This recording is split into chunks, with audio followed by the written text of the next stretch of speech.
Life में ऐसा बहुत से लोगों के साथ होता है जब आपके साथ वाले बहुत प्रोग्रेस कर रहे होते हैं, आगे बढ़ रहे होते हैं, लेकिन आपका कुछ नहीं हो पा रहा होता है। बहुत परेशान हो जाते हो।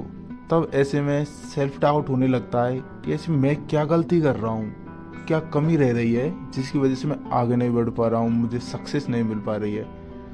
एग्जाम्पल के तौर पे हम देखते हैं कि हमारे साथी का एग्जाम में सिलेक्शन हो गया है, जॉब लग गई है, लेकिन हमारा कुछ नहीं हो पा रहा है, हम वहीं पे अटके रहे हैं।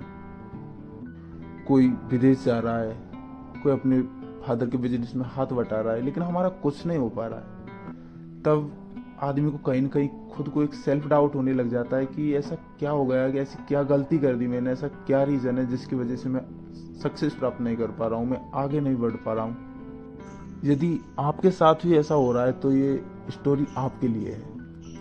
एक बार एक लड़का होता है, उसके साथ वाले सभी प्रोग्रेस कर रहे होते हैं, जॉब पा रहे होते हैं, सफलता प्राप्त कर रहे होते हैं, लेकिन उसका कुछ नहीं होता। ऐसा नहीं वो मेहनत नहीं करता, वो बहुत मेहनत कर रहा होता है, बहुत कोशिशें कर रहा होता है, लेकिन उसका कुछ नहीं हो पाता। ऐसे में वो सोचता है कि मैं यहाँ से कहीं चला जाऊँ, दूर चला जाऊँ, और एक दिन वो घर छोड़ के निकल जाता है। चलता रहता है, चलता रहता है, चलता रहता है। एक जगह जाके वो थक हार के बैठ जाता है। बाद में वो खुद से बातें करने लग जाता है कि हे भगवान, हे खुदा, मैंने ऐसी कौन सी गलती कर दी जो मुझे सफलता प्राप्त नहीं हो पा रही है। मेरे सभी साथी आगे बढ़ रहे हैं, सफलता प्राप्त कर रहे हैं, लेकिन मैं ऐसा क्यों नहीं कर पा रहा हूँ। पता है, जब अंतिम क्षण होते हैं तो अंदर से एक आवाज़ आती है। उस आवाज़ को महसूस करने वाला होना चाहिए, समझने वाला होना चाहिए। और मेरा मानना है कि ऐसे टाइम पे अगर अंदर से आवाज़ आ रही है तो वो मैसेज, संदेश भगवान का होता है। उसको अंदर से आवाज़ आई, बेटे बहुत निराश लग रहे हो, बहुत परेशान लग रहे हो, क्या बात है। तो वो भगवान को अपनी आपाबीती बताता है कि मेरे सभी साथी प्रोग्रेस कर रहे हैं, सफलता प्राप्त कर रहे हैं, अच्छा कर रहे हैं, मैं कुछ नहीं कर पा रहा हूँ, मैं यहीं पे अटका पड़ा हूँ, क्या रीज़न है कि मैं आगे नहीं बढ़ पा रहा हूँ। तब जवाब आता है, ये मेरे बच्चे, तुम अपने आसपास क्यों नहीं देखते, तुम्हें अपने आसपास ही अपनी समस्या का समाधान मिल जाएगा। इतना सुनने के बाद वो लड़का अपने आसपास देखता है। जब वो एक साइड देखता है तो उसे एक हरी भरी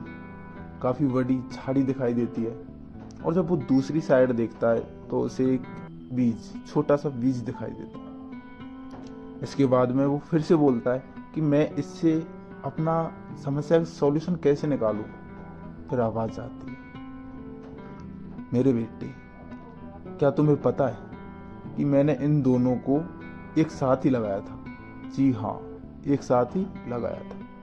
बच्चा फिर से पूछता है, ऐसा कैसे हो सकता है, क्योंकि जो साइड में झाड़ी है उसने तो काफ़ी प्रोग्रेस कर ली, काफ़ी बड़ी हो चुकी है, और एक साइड है बीज जो अभी धरती से निकला ही है बस। फिर गॉड बोलते हैं, मेरे भाई, आप इन दोनों की प्रोग्रेस में कंपैरिजन मत करो। ये झाड़ी है, ये जब आउटर प्रोग्रेस कर रही थी, बहुत प्रोग्रेस की है इन्हें, ऊपर बहुत लंबी हो गई है, लेकिन आपको पता है साइड में जो बीज है ये बैम्बू का बीज है, बांस का बीज है।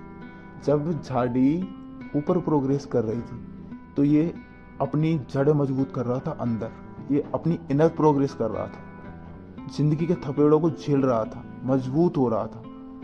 और अब ये इतना मजबूत हो चुका है कि ये बाहर निकल चुका है और अपनी आउटर प्रोग्रेस के लिए तैयार है।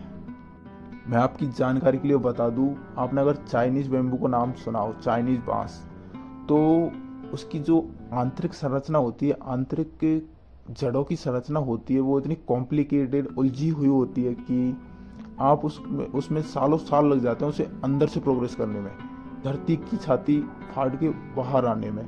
लेकिन जब सालों के बाद वो मजबूत हो जाता है और धरती की छाती फाड़ के बाहर आता है, तो उसकी जो आउटर प्रोग्रेस होती है वो इतनी अनबिलीवेबल होती है कि आप सोच नहीं सकते। बैम्बू, चाइनीज बैम्बू 24 घंटे के अंदर 60 से 70, 80, 90 फीट तक अपनी प्रोग्रेस कर लेता है 24 घंटे के अंदर, और आप उसकी ये प्रोग्रेस अपनी आंखों से देख सकते हो। इसलिए आप इन दोनों की प्रोग्रेस को कंपेयर नहीं कर सकते।